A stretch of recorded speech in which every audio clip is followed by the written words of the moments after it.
नमस्कार, news live में आप सभी दर्शकों का स्वागत है। अभी तक की तमाम छोटी बड़ी खबरों के साथ मैं हूं रूपा गुप्ता। तो खबरों की शुरुआत करते हैं हर बार की तरह हेडलाइन से।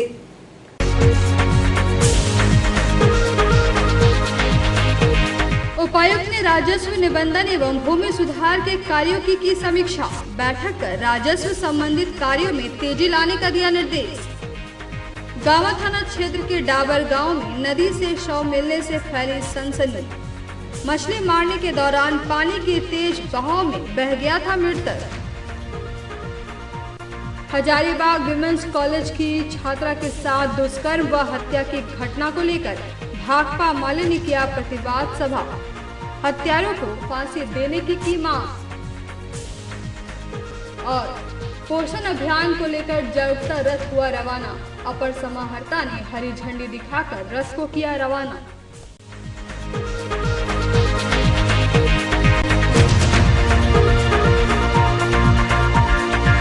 और अब खबरें विस्तार से। समाहर न्यायालय के सभागार में राजस्व संबंधित विभिन्न विषयों की समीक्षा बैठक हुई। बैठक की अध्यक्षता उपायुक्त ने की। बैठक में राजस्व वसूली, ऑनलाइन दाखिल खारिज मामले, अवैध जमाबंदी सहित अन्य विषयों पर बिंदुवार समीक्षा की गई।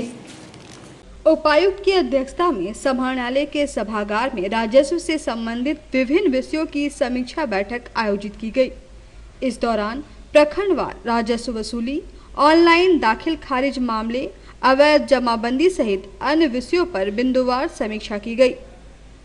समीक्षा बैठक के दौरान उपायुक्त ने जमीन के म्यूटेशन से संबंधित कार्यों की समीक्षा करते हुए लंबित आवेदनों की जानकारी ली और सभी अंचलाधिकारी को निर्देशित किया गया कि सभी आवेदनों को उचित कारणों के साथ समाधान कराए। साथ ही वैसे आवेदन जिसमें कोई त्रुटि हो उनको भी उचित कारणों के साथ अस्वीकृत करे। गावा थाना क्षेत्र के डाबर गांव स्टेडियम के समीप नदी किनारे एक व्यक्ति का शव मिला है। शव मिलने से पूरे क्षेत्र में सनसनी फैल गई। शव की शिनाख्त 35 वर्षीय देवरी प्रखंड निवासी रामू बास्की के रूप में की गई है। के समीप नदी किनारे अज्ञात शव मिलने से पूरे गांव में सनसनी फैल गई, जिसकी सूचना मिलने के बाद गावा थाना के सहायक अवर निरीक्षक BL मुर्मू घटनास्थल पर पहुंचे और शव को अपने कब्जे में लेकर पोस्टमार्टम के लिए सदर अस्पताल भेज दिया है। शव की शिनाख्त 35 वर्षीय देवरी प्रखंड निवासी रामू बास्की के रूप में की गई है। मृतक सोमवार को कूड़ा जंगल में मछली मारने गया था, जिसके बाद दोपहर 3 बजे नदी के तेज बहाव में बह गया था। इधर घटना की सूचना मिलने के बाद मृतक के परिजन भी गावा थाना पहुंच चुके हैं। मतलब माछ मारने के लिए गया था, तो 3 आदमी माछ मारने के लिए गया था, तो वो मतलब एक बैग अचानक से ऊपर बाढ़ आ गया, अपना ऊपर से बाढ़ आ गया। तो ये ऊपर में पत्थर में बैठा था और 2 आदमी नीचे, मतलब एक पेड़ था मतलब वहीं पर, तो उसी में वो लोग पकड़ लिया और वो मतलब ऊपर में रह गया। तो 2 आदमी जो था वो 2 आदमी ने उसको नहीं देखा। ये लोग तो 2 आदमी तो पहले डूब गया, तो वो लोग तो गाछ में पकड़ के मतलब रुक गया। तो इसके बाद में ये मतलब उसको मतलब नहीं देख पाया, ये तो धकल दिया, बह गया। मतलब करीब 3 बजे का टाइम था, परसों का दिन है। भाकपा माले द्वारा हजारीबाग विमेंस कॉलेज की छात्रा के साथ हुए दुष्कर्म और हत्या के खिलाफ मौलाना आजाद चौक पर प्रतिवाद सभा की गई और न्याय की मांग की गई। हजारीबाग विमेंस कॉलेज की छात्रा के साथ हुए दुष्कर्म और हत्या के खिलाफ भाकपा माले द्वारा मौलाना आजाद चौक पर प्रतिवाद सभा किया गया और न्याय की मांग की गई। सभा को संबोधित करते हुए जमुआ जिला परिषद सदस्य मुनव्वर हसन बंटी ने कहा कि अपराधी को जिस तरीके से पुलिसिया सह मिल रही है वह निंदनीय है। पूरे मामले में पुलिस अपराधी को नाबालिग करार देकर और प्रेम प्रसंग का मामला बताकर उसे बचाने की कोशिश में लगी हुई है। वही मोहम्मद नौशाद अहमद चांद ने SI टीम गठित करके पूरे मामले की जांच और सजा की मांग। एक कांड हुआ है सलीमा यास्मीन के साथ, उसके लिए हम लोग न्याय की लड़ाई लड़ रहे हैं और भाकपा वाले आज जो भी प्रोग्राम किया उसके न्याय के लिए, अगर उसके साथ इंसाफ नहीं हुआ तो ये आंदोलन जारी रहेगी। और हम सरकार से मांग करते हैं कि सलीमा यास्मीन को न्याय मिले और उसके हत्यारे को फांसी की सजा हो। हम लोग जो है प्रतिवाद सभा किए हैं, खास करके हजारीबाग विमेंस कॉलेज की घटना, सलीना यास्मीन जो अपना प्रोजेक्ट जमा करने गई थी 2 सितंबर को और उसको जो है कुछ अज्ञात लोगों ने अगवा कर और उसका बलात्कार कर निर्मम हत्या कर दी गई। इस सवाल पर जो है आज पूरे राज्य के अंदर में भाकपा माले इनकलाबी नौजवान सभा और सारे न्याय पसंद लोग जो है ये मांग कर रहे हैं कि उस पीड़ित परिवार को न्याय मिले और सलीना यास्मीन के बलात्कारियों को फांसी की सजा हो। इस मांग को लेकर आज हम लोग जो है एकजुट हुए हैं और इस प्रतिवाद सभा से हम लोग सरकार से मांग करते हैं, हेमंत सोरेन सरकार से मांग करते हैं कि सलीना यास्मीन को जो है न्याय दिया जाए। सभा में मुख्य रूप से मिंटू मलिक, रजा आलम, सलाउद्दीन फिरोज, कन्हैया सिंह, एहसान हैदर, परवेज सहित कई लोग मौजूद थे। अधिवक्ता सुरेंद्र प्रसाद और इम्तियाज अहमद की आकस्मिक निधन से अधिवक्ताओं में शोक की लहर व्याप्त है। अधिवक्ताओं ने ऑनलाइन शोक सभा आयोजित कर दोनों को श्रद्धांजलि दी है। अधिवक्ता सुरेंद्र प्रसाद और इम्तियाज अहमद की आकस्मिक निधन से अधिवक्ताओं में शोक व्याप्त है। अधिवक्ताओं ने ऑनलाइन शोक सभा आयोजित कर दोनों वरिष्ठ अधिवक्ताओं को श्रद्धांजलि दी। इस बाबत अधिवक्ता संघ के महासचिव चुन्नूकांत ने कहा कि दोनों अधिवक्ता गिरिडीह बार के अभिभावक समान थे। उनके देहांत से गिरिडीह बार को बड़ी क्षति पहुंची है। आज जिला अधिवक्ता संघ में हम लोगों ने वर्चुअल शोक सभा की अपने 2 साथियों के निधन को लेकर के।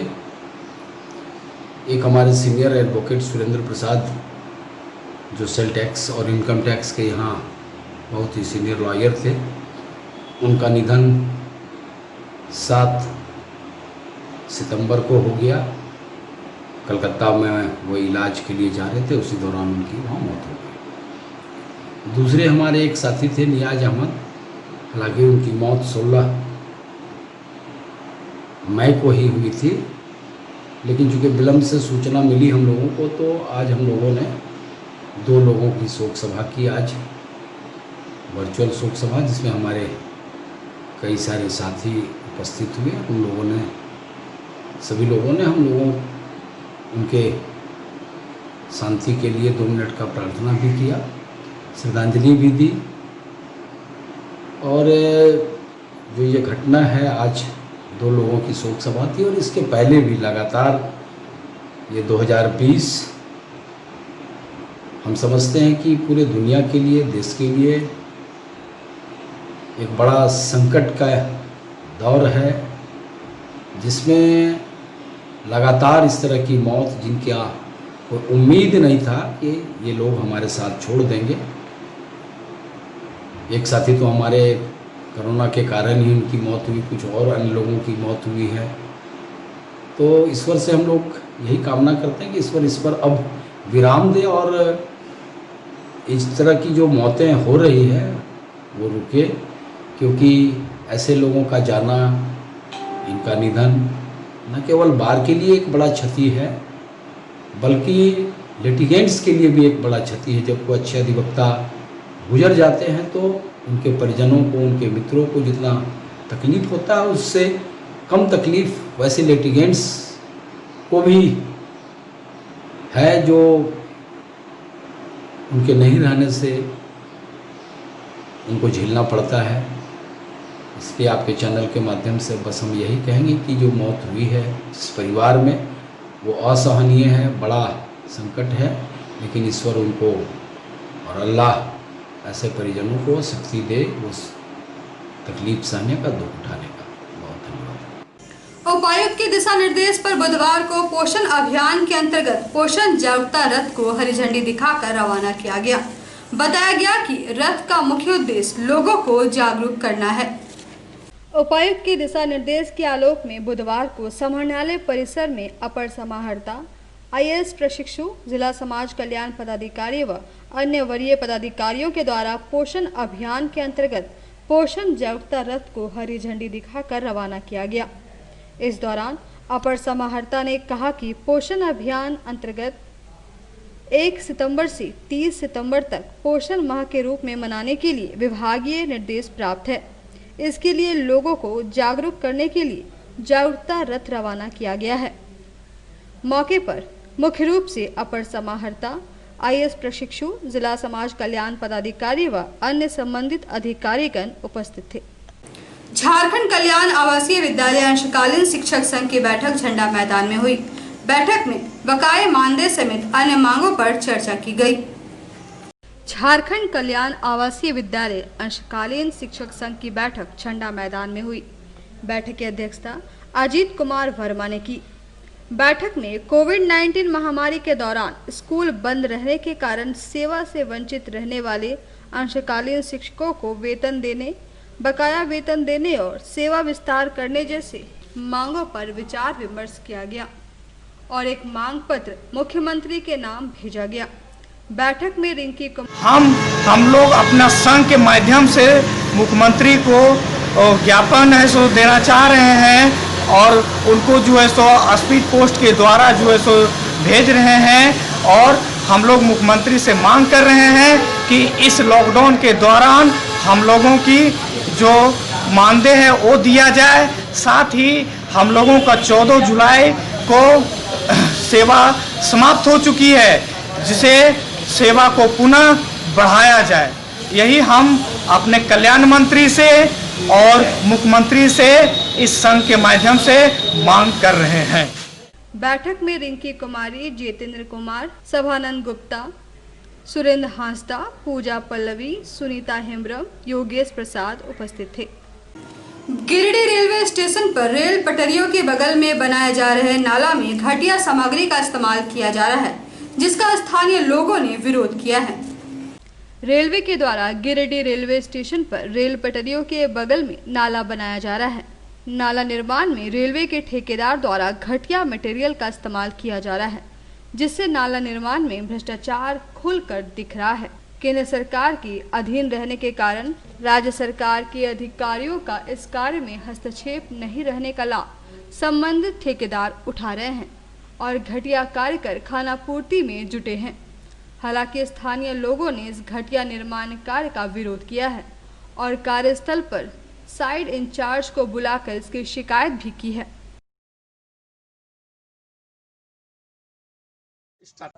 अमर कंस्ट्रक्शन ठेका लिया है, जो रेलवे लाइन के किनारे में बड़ा नाला बनाया जा रहा है। उसमें ग्रामीणों के हस्तक्षेप में देखा गया कि यहाँ पर कार्य जो है अच्छा ढंग से नहीं हो रहा है और जो बालू में जो मिक्सिंग किया जा रहा है मिट्टी का, इन लोगों का कहना है ग्रामीणों का कि मिट्टी का मिक्सिंग किया जा रहा है, जिसके उपरांत मैंने यहाँ देखने आया, जांच करने आया तो देखने में लग तो रहा है कि मिट्टी मिला हुआ है, पर अब इसकी जांच के लिए लेबोरेटरी में भेजा जाएगा। मैंने DRM ऑफिस आसनसोल भी बात किया है, उन्होंने आश्वासन दिया है कि आगे ठेकेदार से भी बात करके कि आगे से ऐसा नहीं होगा, ऐसा कुछ भी नहीं होगा, अच्छे से काम किया जाएगा। इधर साइड इंचार्ज ने निर्माण कार्य की गुणवत्ता को सही बताया है।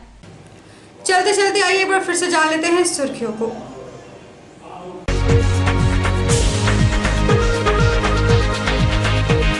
उपायुक्त ने राजस्व निबंधन एवं भूमि सुधार के कार्यों की समीक्षा।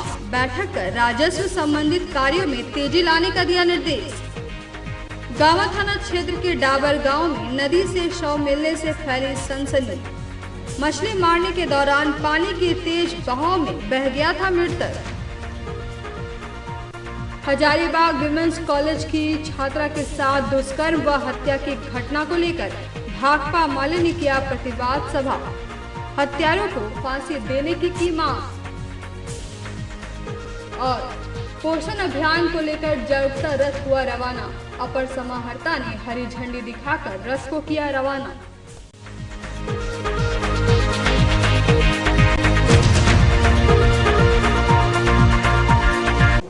तो आज के इस बुलेटिन में बस इतना ही। हम फिर मिलेंगे अगले बुलेटिन में कुछ और खबरों को लेकर। तब तक ले दीजिए हमारी पूरी टीम को इजाजत। नमस्कार।